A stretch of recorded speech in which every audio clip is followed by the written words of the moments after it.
Hi, welcome to the New Voting Project. My name is Kanal, still your host. Just like government is bureaucratic, so is the host of this show. Things just don't change around here. And today we're here with Zachary Kimmel, a former student at Columbia University, the founder and director of outreach at Columbia Votes. You've also been a field campaign fellow for Let America Vote.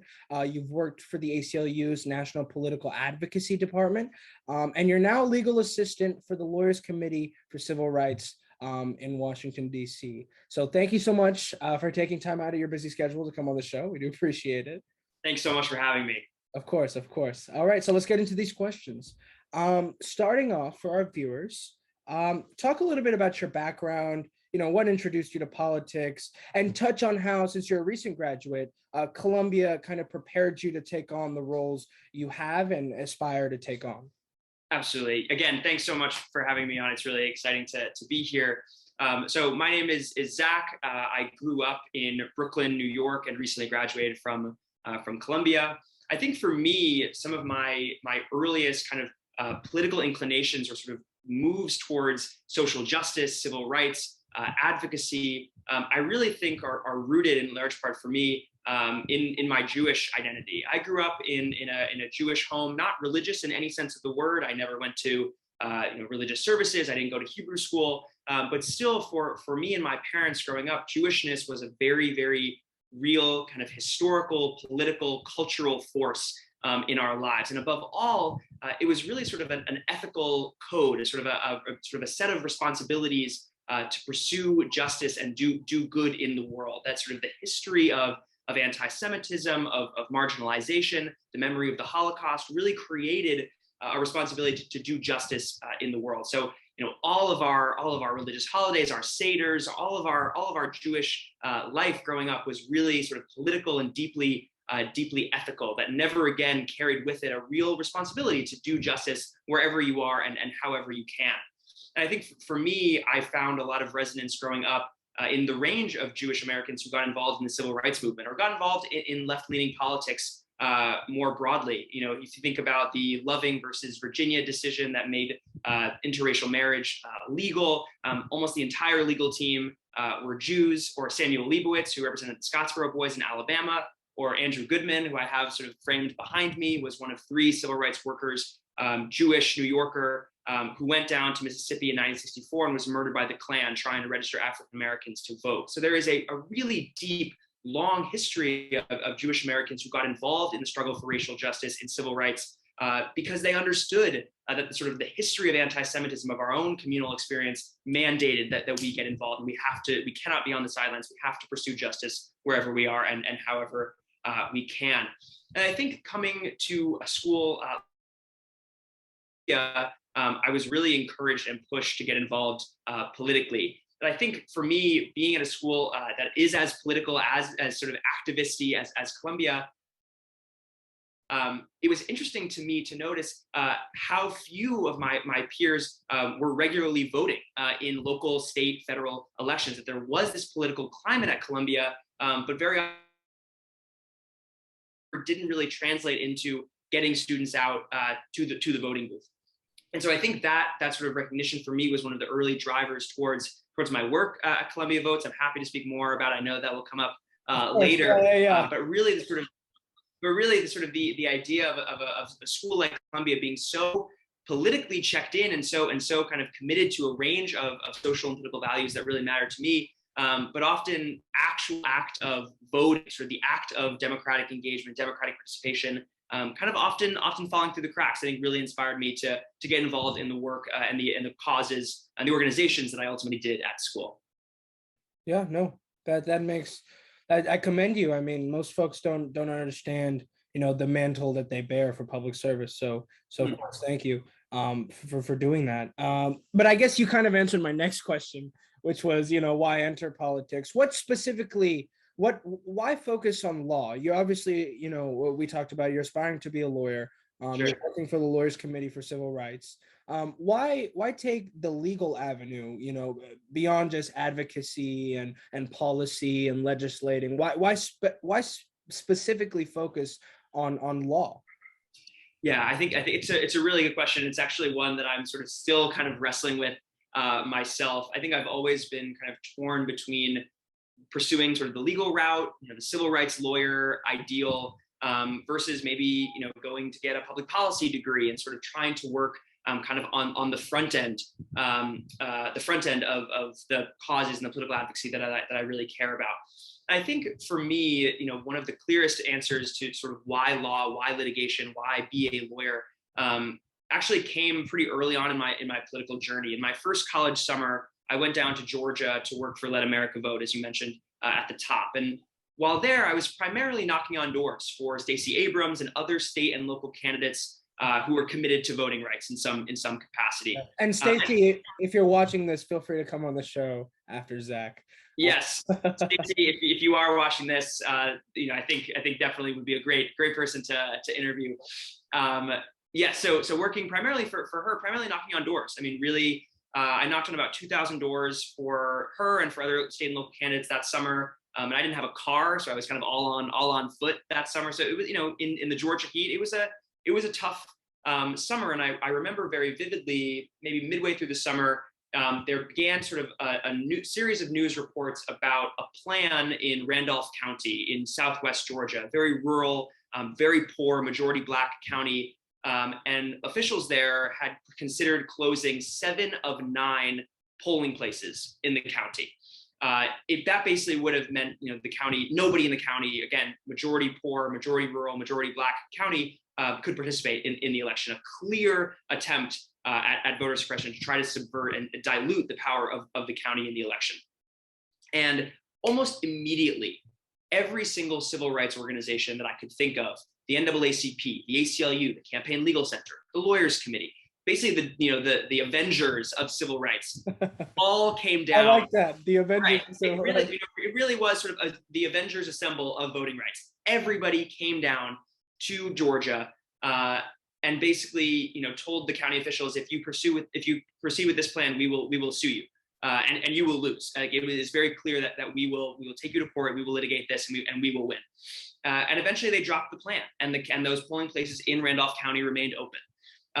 And that to me was a real kind of inspiring moment of not only the power of legal advocacy, the power of litigation, but merely the threat of litigation. They actually never even filed a lawsuit, but simply the threat of the power of the law, the power of litigation to actually protect and preserve and safeguard sort of fundamental civil and democratic rights. That was a really inspiring moment for me. I think really catalyzed sort of the push towards law school, the push towards litigation, and it's something that really sticks with me. That you can definitely work to pass good laws on the front end, but you also definitely need committed people who are fighting those bad laws on the back end.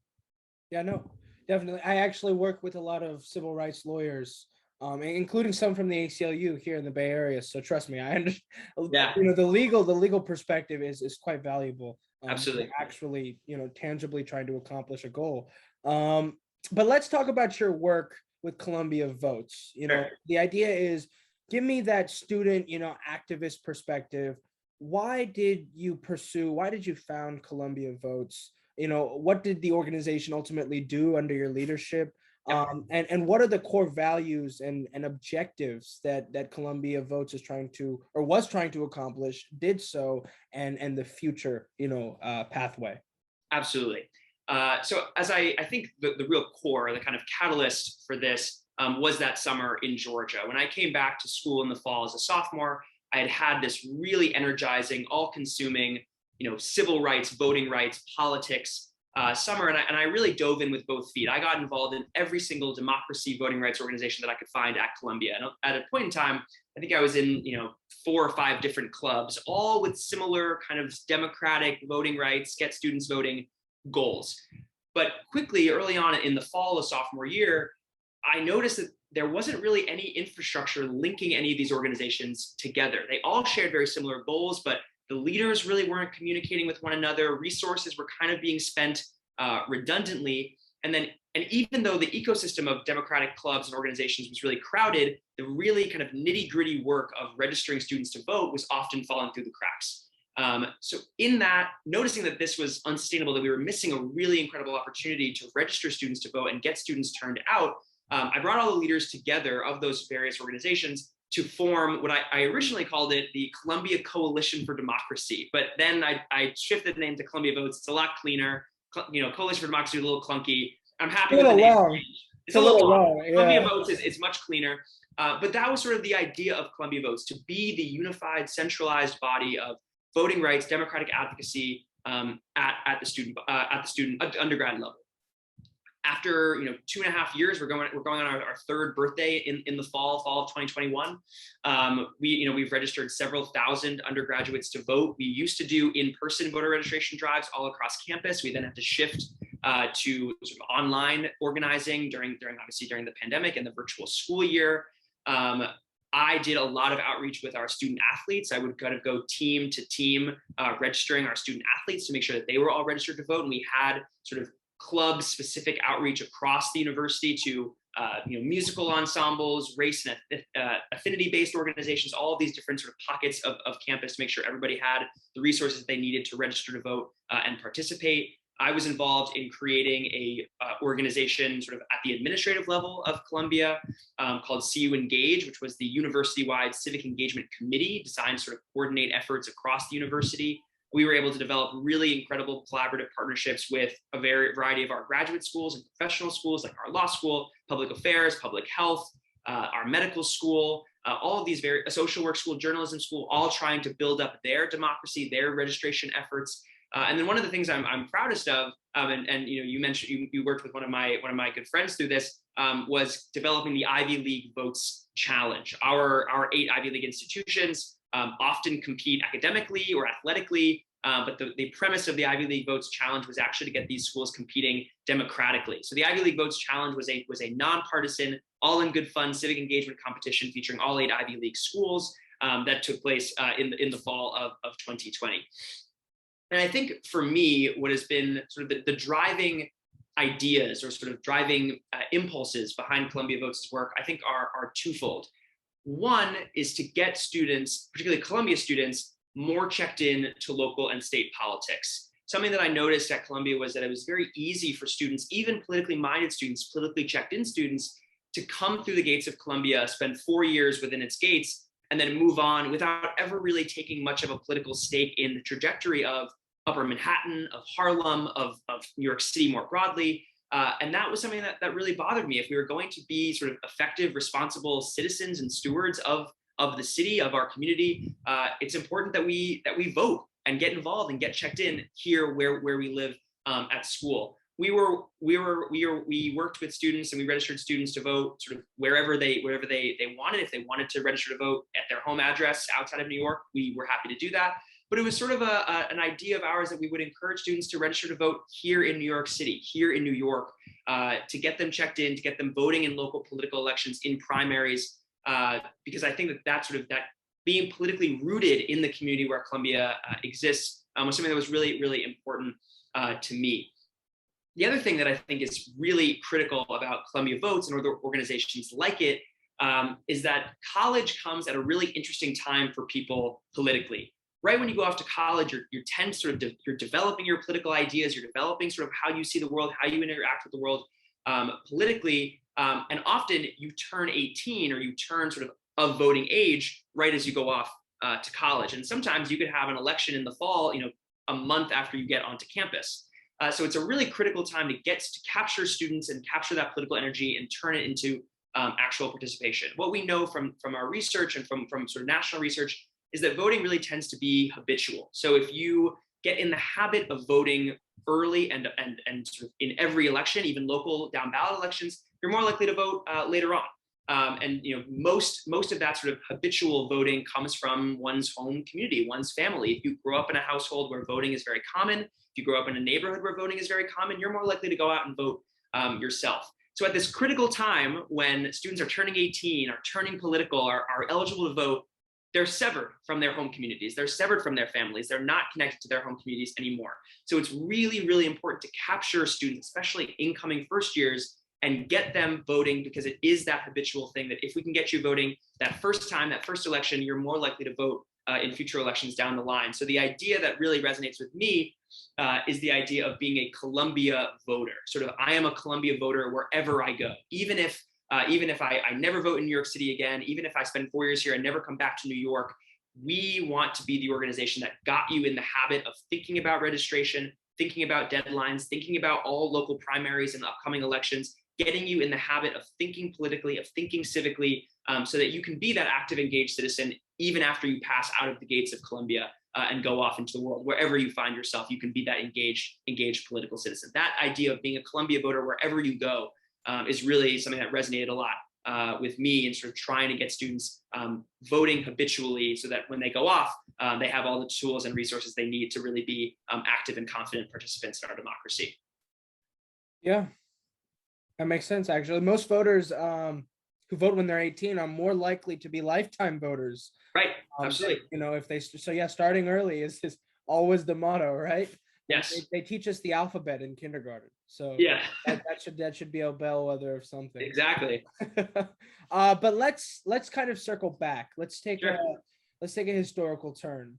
2020, you know, once in a century pandemic, still going, unfortunately. A huge national election, you know, forget down ballot. I was working in the down ballot, you know, county and municipal and state races, but, you know, general election, federal races, the presidency, you know, what are your thoughts on what happened in the 2020 election? You know, give me your 2 cents. Yeah. I mean, it's sort of hard to even wrap one's head around what it was and what we saw. Especially when I feel like so much of how I think about the election in hindsight is sort of blurred with January 6th and sort of the other sort of political events that really have been, you know, of national concern. As I mentioned, you know, off camera, there was a bomb threat in DC today. Someone, you know, sort of a similar January 6th ideology, sort of still permeating across the country. And so that it's challenging to even think about what the takeaways are. I think for me, I think one of the things that I definitely still think about a lot, and you mentioned down ballot in your question, is how often those races really get overlooked. I think that, you know, obviously there was a huge focus on the presidential election, and for obvious reasons, how important the presidency is, the stakes of the election, who was running. I mean, it was obvious it was going to draw a lot of airplay, sort of a lot of airtime, a lot of the spotlight. But even as Democrats sort of got over the hurdle at the presidential level, you know, things didn't look so great down ballot. Senate didn't go the way that many Democrats wanted it to go. State legislatures did not go the way many Democrats wanted them to go. There was almost this idea that so many resources and focus and sort of manpower was devoted to the presidential election to get a Democrat over the hurdle, let's say, that sort of those other races kind of fell through the cracks.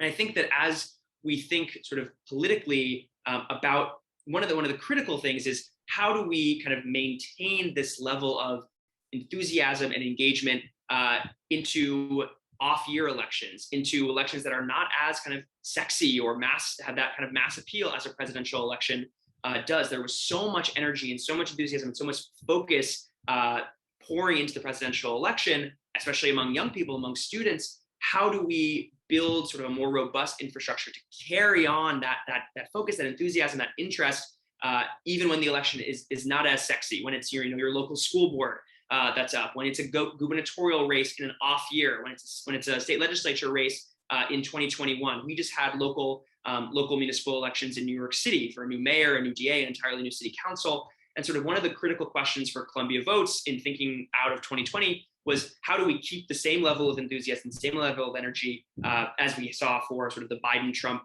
showdown at these local elections, which don't get the kind of airplay, don't get the kind of focus that maybe they should. Right. So that's definitely a thought that I am still working through, and I don't really have a good answer for how do we maintain that enthusiasm. I think that is just something that has to be sort of front of mind. How do we continue to channel that enthusiasm, not into sort of a one-off, I voted in 2020 because obviously I had to, but into I am now a habitual voter. I am now an engaged, checked-in political citizen. That's really something that's been on my mind quite a bit. Right. Yeah. No. Most folks need to understand. I think it's kind of a gap in the knowledge of Sure. how political processes actually work.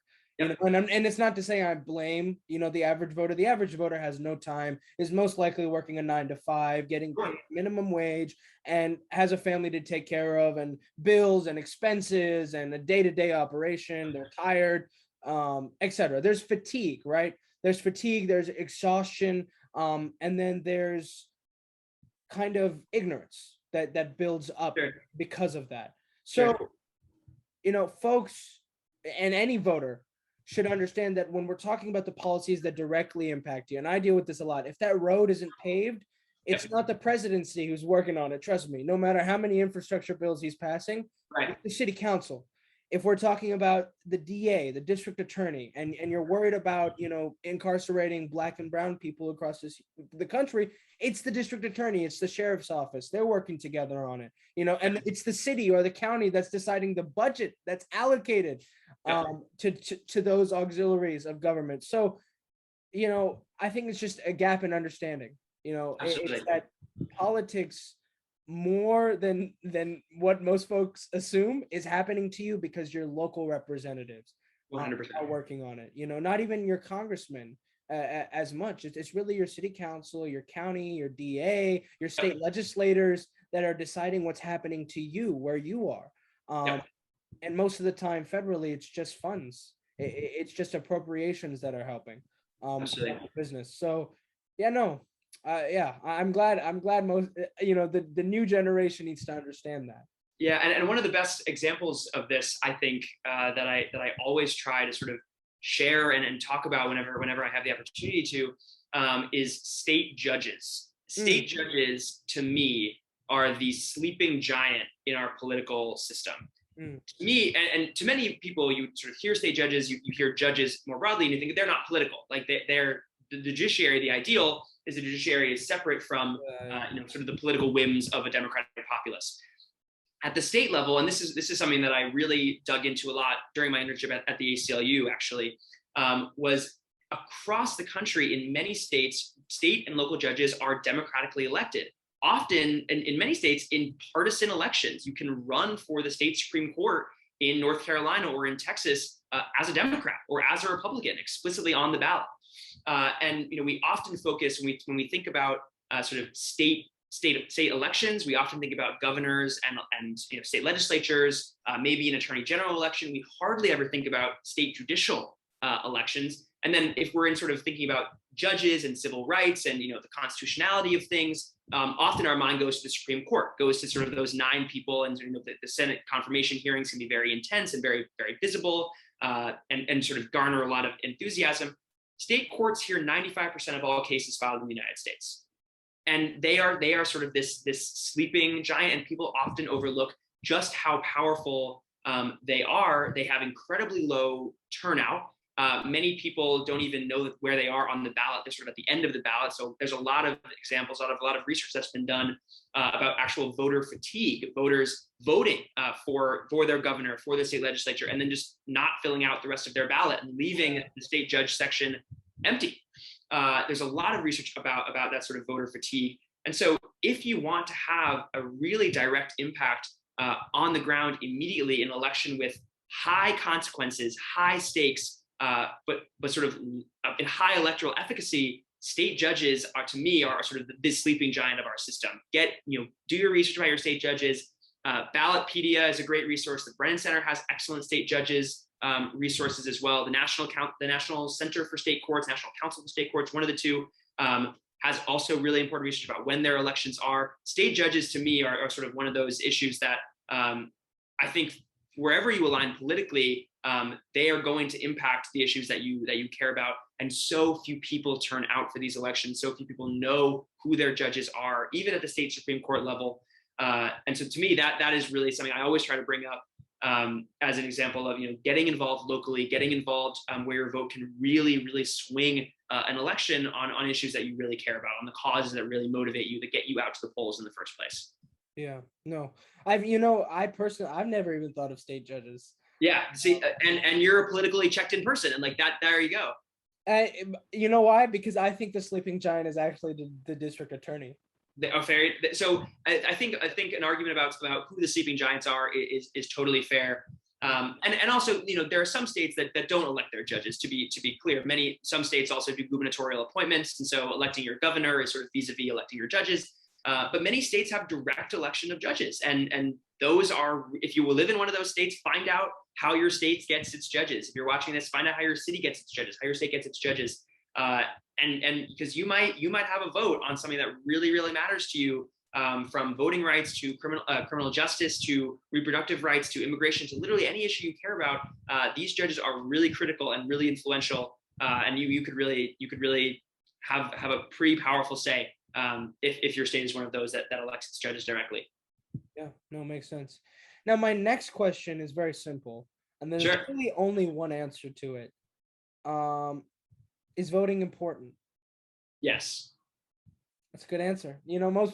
Some people take a lot longer to answer. Easy, quick, automatic. Yes, good.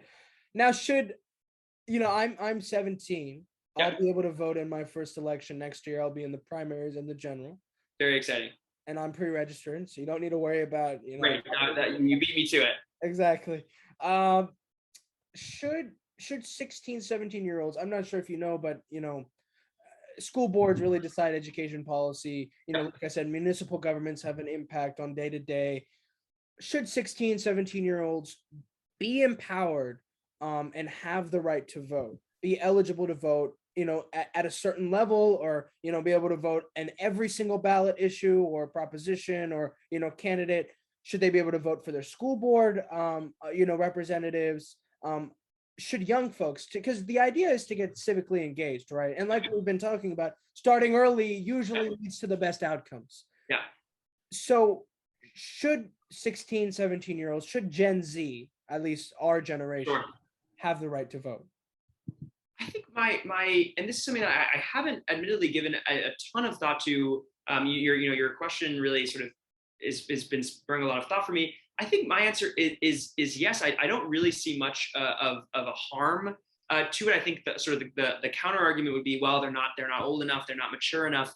I actually would argue, I think Gen Z, in stark distinction from our previous generational elders, are a lot more checked in and a lot more knowledgeable than their previous generations, politically, civically. And even if you are not checked in politically yet, the accessibility of the tools to get checked in, to get engaged, to get sort of conscious of these issues, I think is far more accessible to us sort of growing up in the internet age, growing up in the social media age. And also, I think, having a really good sense of what looks fishy on the internet and what looks genuine on the internet, maybe better than our elders do. I think we are in a really good position, to get involved early. And like we said earlier, I really like the idea, sort of as a sort of a civic prerogative. How do we create a citizenry, a body politic that is a regular, habitual participant in democracy? How do we get as many people as possible voting as regularly as possible, as frequently as they are eligible to do so?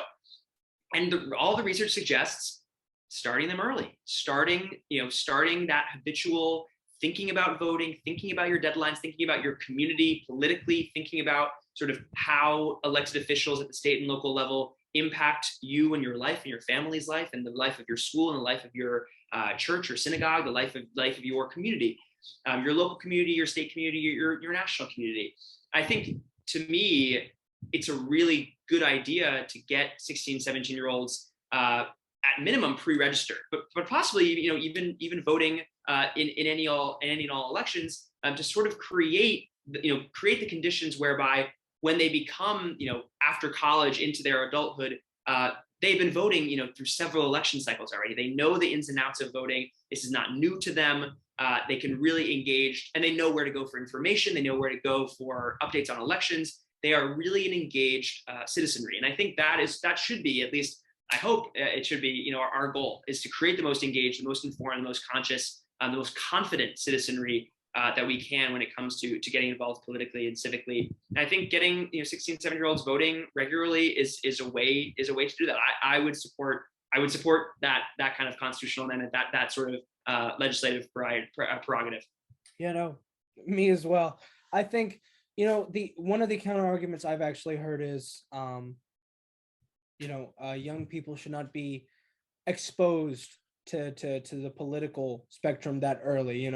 The older argument is that they should enjoy, and then 18 is a good age where there's a transition, and I see some merit to that. But then I also ask, if we never give them a chance to at least study, or at least at the bare minimum, give them the right to vote in their school board election, folks that are literally making decisions on what they're taught, what the curriculum is, the goddamn textbooks they use, then we'll never know. We'll never truly have an all-encompassing idea about if young people voting at 16, 17 is better for a healthy democracy. Yeah, I mean, I agree with you completely. And I think to that kind of argument, so let's protect young people from sort of the rigors of politics by preventing them from voting. I actually think what I would say is sort of twofold. One is that kind of argument suggests that 16 and 17-year-old these totally happy, carefree years, like all is dandy, and then you turn 18, everything becomes miserable. Like everything, you start paying taxes, you start voting, you could go serve in the military. Like everything becomes really dark and very scary. For one thing, that's just not what turning 18 really feels like.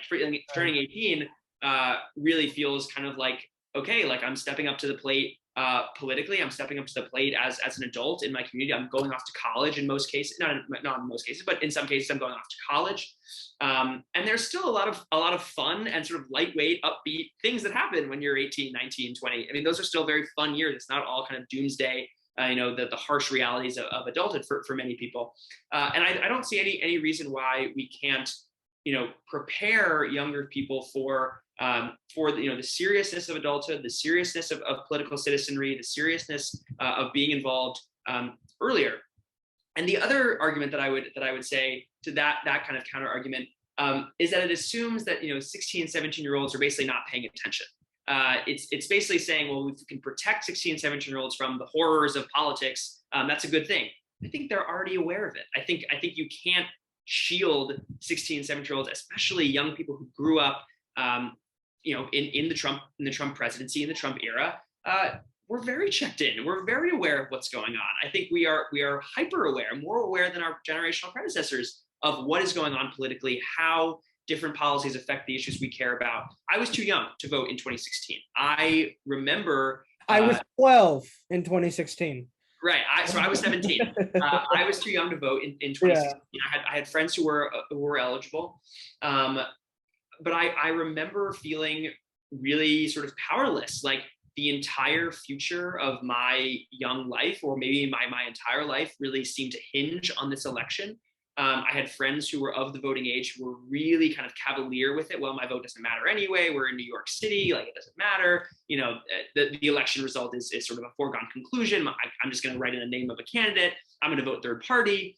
And I think that really just bothered me, that this election that had an obvious consequence, obvious implications for my life and for the life of my friends of similar age, we couldn't participate in.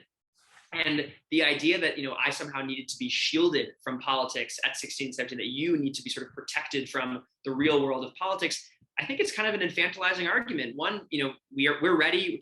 Gen Z is as ready as any generation before us to step up to the plate politically and be informed and be involved citizens. And B, it assumes that we're not already paying attention, that we're not already exposed to all of this stuff, that we don't already have the news coming into our, the supercomputer in our pocket. I think it's sort of wrongheaded on both approaches. Both infantilizes Gen Z, assumes we're not ready, but also assumes that we're not checked in the first place, which I actually think many of us already are. Whether or not we're voting or not, we are already politically checked in. Yeah, no, it makes sense. I think intermittently and incrementally, sure, young people should have the right to vote, because I can't, I'm not going to propose everybody, every 16, 17-year-old should vote. But I think starting, having a gradual understanding of how the benefits can arrive Sure. Will help in the long run. Absolutely. Yeah, no. But let's talk about Georgia, because this is a heavy and dense question. Sure. Georgia, Texas, we see voter restrictions, voter suppression. I mean, Yeah. like I said, I'm a poll worker. And if I was a nonpartisan poll worker in Georgia and I tried to give somebody a water bottle, I could be imprisoned for up to 5 years with heavy fines. Yes. So what are your thoughts on what's happening in Georgia? You've obviously been down there, worked for Stacey Abrams, who runs Fair Fight now. Again, shout out to her. Please come on the show. I know Zach would love to watch that episode. I would. That would be great. But kind of discuss, what you think is happening there and what we should be doing, from an outside perspective, and how young people should be reacting. Absolutely. To me, I think this issue and how we respond to it is really going to be sort of definitive of this era politically. Despite all of the other legislative proposals, achievements, perhaps you could say, of the current administration, how we respond collectively to sort of the challenge of voting rights, the challenge of voter suppression, the urgency of this issue, I think will really define us, and really will be how this period of time is remembered. What you are seeing, I think, now has been brewing for a while. This is not a new phenomenon. The history major in me has to share, that voter suppression and distortions of the electorate, distortions of democracy, is one of the sort of the oldest tricks in the book. Almost as soon as the 15th Amendment is ratified in 1870, there are efforts to distort or subvert Black political power across, the former Confederate states through a variety of mechanisms that, on their face, look racially neutral.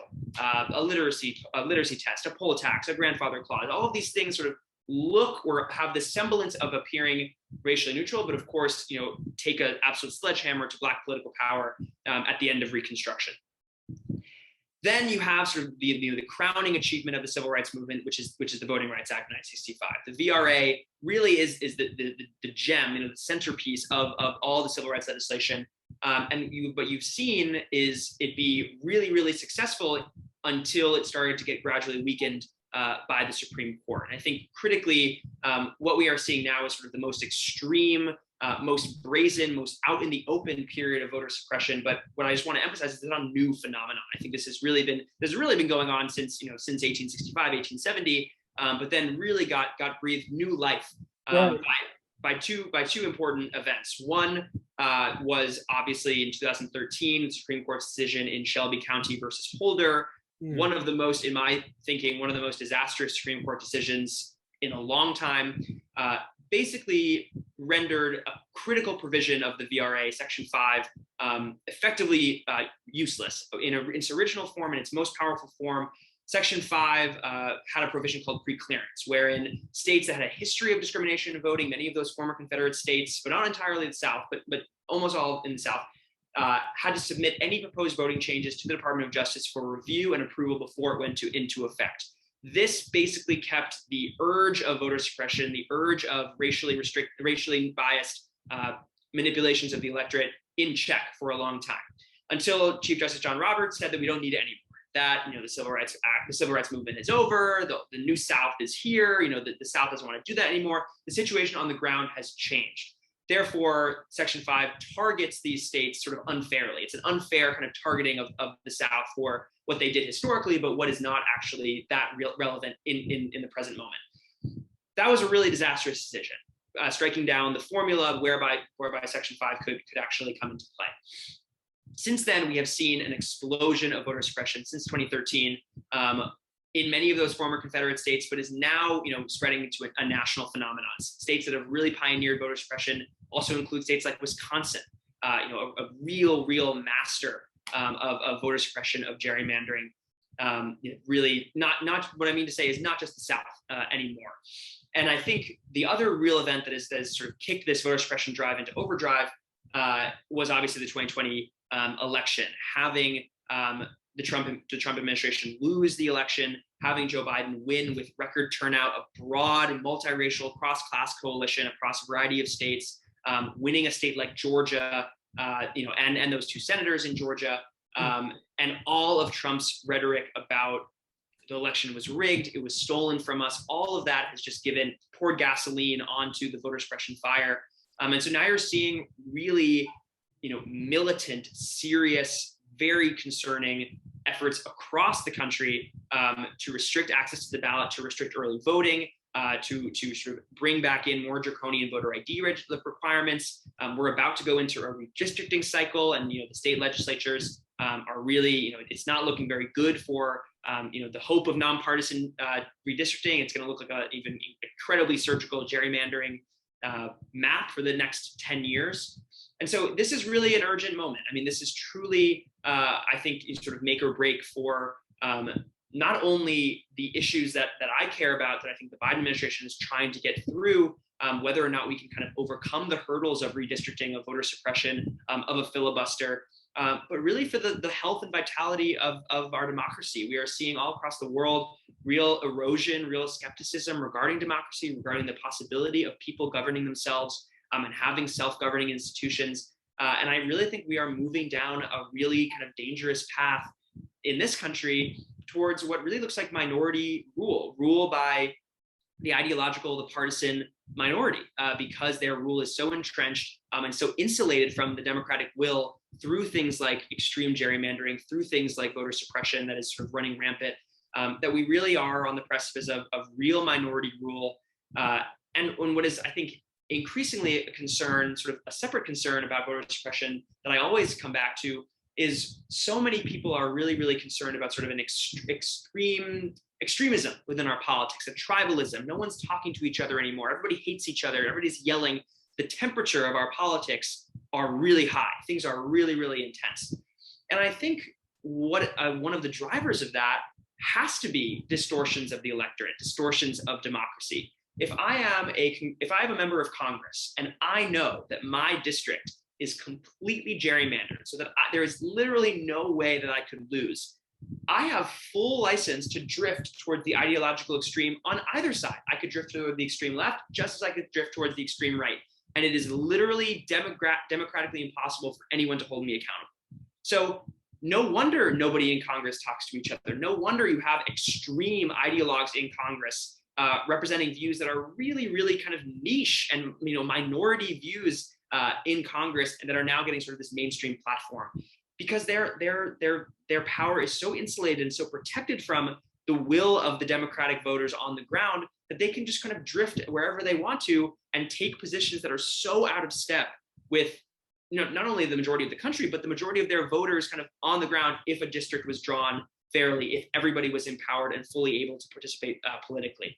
So I think if we are to lower the temperature of our politics, if we are to bring more bipartisan consensus back into politics in Washington at the state level, voter suppression and gerrymandering have to be sort of front of the agenda. Otherwise, there is there's no way you can bring sort of the sort of drifting extremes back towards another when they're insulated, when they're basically protected. Their power is protected, and they have no incentive to talk across the aisle, reach across the aisle, make consensus. So that's sort of another urgent concern. I think so many of the concerns we have, our ineffectiveness, our gridlock, the temperature of our politics. If we don't get serious about democracy reform, those things will continue, and I think sadly will get worse with time. Mm-hmm. Real question is, when are you running for office? This is a question I get, and I think what I think comes up for me. Actually, I have a very good family friend of mine. Actually, now that I think about it, I'm going to recommend him to come on this podcast. Who's a state senator in Iowa. He actually was recently elected to the chair of Iowa Dems in the state Senate. And I remember when during the primary, everybody who went to Iowa would meet with him. His social media was basically just a catalog of every major Democratic presidential candidate, like taking him out for coffee. It was very cool. But he's a family friend of mine, and he always, whenever I picked his brain about running for office, he always talked about you really have to have a clear idea in mind who you are running to serve, the constituents that you want to speak for and represent, or I hope to speak for or represent in public service. And you really have to be sure and sort of concretely sure that running for office, public service in that way, is sort of the only way that you can address the issues you care about. You can represent the constituencies that you want to represent. those are sort of questions you have to ask yourself before you're going to run for office. Is this really the only way I can make a move on the issues I care about, or speak for the constituencies I care about, and what are those constituencies that I hope to go and serve? I think for me, I have not yet answered those questions. I think for me right now, at this point in my life, at this point in my career, pre-law school, pre-graduate school, pre-first job, even I haven't even started my first job yet. I think for me, I'm not yet sure that running for office is the only way I can see myself making a difference on the issues that really resonate for me. Mm-hmm. I think, being a career civil rights lawyer at the NAACP, at the ACLU, at the Lawyers Committee would be incredibly fulfilling and incredibly sustaining. Going to work for the Department of Justice, working for Democrats on the Hill, on the Judiciary Committee. I think there are a lot of ways I feel like right now that I can get involved, I can be politically engaged, and I can sort of push the needle on the issues that really resonate for me that don't include running for office.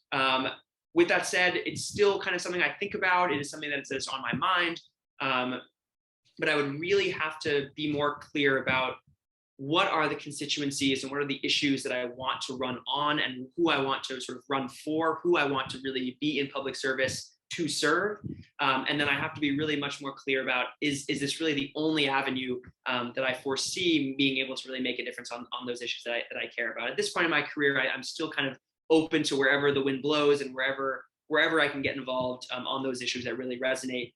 Running is certainly an idea, it's certainly on the table, but I think for right now, I really want to sort of be the best legal assistant, the best, aspiring civil rights attorney that I can be. It was a yes or no question, by the way. Sorry, I went into sort of a philosophical No, there. Of course. You got a little insight into my thinking about it. But look, it's something you'd be surprised how often I get that question. So it's something that I have. You'd be surprised how often I get that question. I think you absolutely. I can imagine why. I totally can imagine why. Before I address your response to my last question, I just wanted to ask you this first, because something that when I speak with candidates in my area, folks who are if elected, going to directly impact what I do, how I do it, and where their power lies, is having an understanding that even in major cases, and this is something I tell everybody, I don't care at the local level, at the most local you can get. I don't care if you're a Democrat. I don't care if you're a Republican. The extremism, like you said, the gridlock. I'm really way past that, because at a certain point we look at that and I say, well, that's BS. When you play that game BS, like I'm calling BS right there. Sure. Like that's just a scapegoat folks use so that, like you said, they don't have to talk to each other. And have a real conversation. But what I do tell people is, as long as you're for the community, I work across the aisle all the time. Although I have roots in Democratic establishments, I work across the aisle. As long as you're working for a community, like I think your Iowa friend was saying, as long as you have the best understanding you possibly can have, because you spent time with those folks, and you understand what the community service is that you want to accomplish and how it parallels with what they want you to do. If you can have that down and put that checkbox in your resume, then run for office. Then run for office, because then at that point, even if I am diametrically opposed to what you believe in, I can respect you. Sure. You know what I mean? And that's what I think what the political system lacks, is people do what they want to do because they want to do it, and not because what others believe they should do. Right. And like I said, I could be philosophical too, but just to address what you said before, I really like the historical avenue. One thing I would add, because I've studied history for multiple years. Good. Yeah. 5 on a push. Okay. That's obviously the best thing I've heard. Exactly. I'm qualified to say these things. No, but something Patrick brought up, and shout out to Patrick at Cornell Votes, is that in the Constitution, in the original adaptation of the Constitution, not a single there's not a single reference to the right to vote, or voting rights in general. And something I would like to add is, no matter how democratic, we believe in our current society 250 years after, this republic was established, is how democratic our ideals actually were then, Sure. how much we've evolved to now. Sure. And so I think voting rights, just to end off, is the most critical issue there has ever been in United States history. Because like we said, where we started and where we are now, completely different, but very reminiscent. Because in my opinion, we've been dealing with that issue since, Thomas Jefferson and James Madison got it up together and said, hey, let's write a constitution and the Bill of Rights. You know what I mean? Absolutely. But yes, no, thank you for your input. I think it's really interesting to hear from a lawyer, or almost a pre-lawyer perspective, on what he thinks is going on. But just in closing, sure, I would like to ask, what is your advice to my generation, Gen Z? Again, I don't know where they got Z from. I would like it if it was just like Gen A, B, C, like just follow the alphabet. Yeah. Or Z. They just took a letter. They're like, Z sounds cool. But what is your advice to us when it comes to voting, elections, college, wanting to be engaged, fear to be engaged, totally ignorant? What would you tell us as a bunch holistically? Yeah, it's a great question. I think for me, what has been really important is sort of to have sort of the wherewithal and the perspective to notice where the gaps might be on the issues that really matter to you.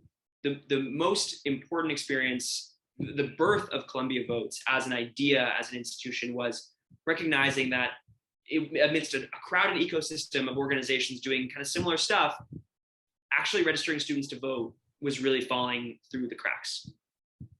Noticing that gap, that cleavage in the infrastructure, really kind of inspired the rest of my college journey. I mean, it was really kind of a pivotal moment for me in my journey in college. And I think if there is an issue that you really care about, the first piece of advice is get involved. Find wherever and however you can get involved. Any issue that even touch any organization or any sort of student group or anything that sort of touches that issue, get involved, sort of hear what they have to say, check in with them, but then also sort of have the critical distance, even as you sort of dive in politically or organizationally, institutionally, have enough critical distance and wherewithal to notice, okay, what more can we be doing? How can I link this organization that I really care about with this organization that I really care about that should be talking, but maybe they're not? How can I be the bridge between various issues, between various organizations? Because I think the thing that is so often sort of overlooked, at least in thinking about politics and thinking about law and especially civil rights, is that so often these issues are treated sort of separately. Like, you can be a housing lawyer, you can be a voting rights lawyer, you can be a criminal justice lawyer, you can be all these, those are just lawyers, those are just civil rights. Any one of those issues, housing, voting rights, criminal justice, education, economic justice, any of them can be the sort of intersecting point. You can sub in any of those as the middle, and it'll still make sense, it'll still function. But so often they are really treated as sort of independent silos. People get very specific and very kind of siloed away from each other. And there's often not the kind of dialogue and communication across issue, cross organization that might be needed. So as you dive in, as you get engaged, have the critical distance to notice where those connections can be built, how to sort of draw in disparate groups together, sort of around a common goal or around a common interest. And don't be afraid to step up to the plate and be that intersecting link. Bring the two student organizations together, bring an administrator on board, get your favorite professor on board, like be that intersecting link, be that nexus point, because these issues are a lot closer than often they appear. They appear really disparate and really separate, but often they're a lot closer than they appear. And I think that is really sort of some of the advice that I would give as you get involved, as you dive in with both feet, get as involved as you can, whatever resonates with you. And as you get involved, you'll figure out what actually resonates with you. But then don't be afraid to bring disparate groups together, to really create coalitions, to create cross-group dialogue, cross-group advocacy. Because I think that's actually when we are at our most effective, when we realize that our respective issue areas, our respective passions or commitments are actually much closer together and much less far apart than we might have thought. Yeah. No, I could believe it. The intersection of everything is everything. Yep. No, somebody needs to put that on a cat poster and put it above like a bathroom or something. Yeah, no, that was really great. How can, just as we close out, how can people stay updated on yourself, what you do? You want to link your Twitter or something? Yeah, I feel free. I'm a little new to the Twitter thing, but I'm trying to get like more of a political following. It's at Zachary, Zachary _ Kimmel, Kimmel. Also, feel free to follow the Lawyers Committee for Civil Rights if you are interested in civil rights, in social justice, in law. The prominent civil rights organization in the country. It's at LawyersCom on Twitter. I'll be working in the Criminal Justice Project. Also, feel free to email me if anyone watching this has a question about civil rights, about Columbia, about law school, about the Lawyers Committee, about internships. My email is zachary.a.kimmel. I'm sure at gmail.com. I'm sure you can link that. Feel free to get in touch with me. Happy to talk about civil rights, about law school, about sort of anything of interest. Just happy for people to stay involved, and would love to sort of bring forward the next crop, the next generation, sort of coming behind me. Yeah, no, of course. And if the Lawyers Committee can follow me back, that'd be great. I will. I'll touch base with them. We'll work something out. Don't worry. I'll try to pull a string or two. Exactly. And if not, I can pull a couple strings. Sure. And is there anything you'd like to add before we log off? No, I'm really grateful to you for doing this. I think this is really amazing, and I hope the viewers are inspired to to get their shoes on, grab a clipboard, get involved, like wherever you can, whatever community you're a part of, because we need you. And I think the issues that are on the table now are so urgent that we need really all hands on deck if we're going to sort of meet the urgency of this moment. So even if you're watching this and you sort of make one phone call or make one donation, that's still getting involved. So I'm grateful to be a part of this. I'm glad that you brought me on, and I hope somebody out there was inspired by this. Of course, and I think they will be. So yes, thank you so much for coming on the show. Thanks so much. Anytime you want to come back, bring folks from the Lawyers Committee, talk about the issues that matter to you and what you're working on. We'd be happy to have you back on. I've actually been meaning to get a multiple kind of interview, multi-led. It's in the works. I'm working on it. Sure, cool. I'll stay tuned. Exactly. So yeah, no, stay tuned, please. Like and subscribe. New content coming out soon. But yes, thank you so much, Zach. And yeah, I'll catch you on the flip side. So much. Take it easy. You too. Peace.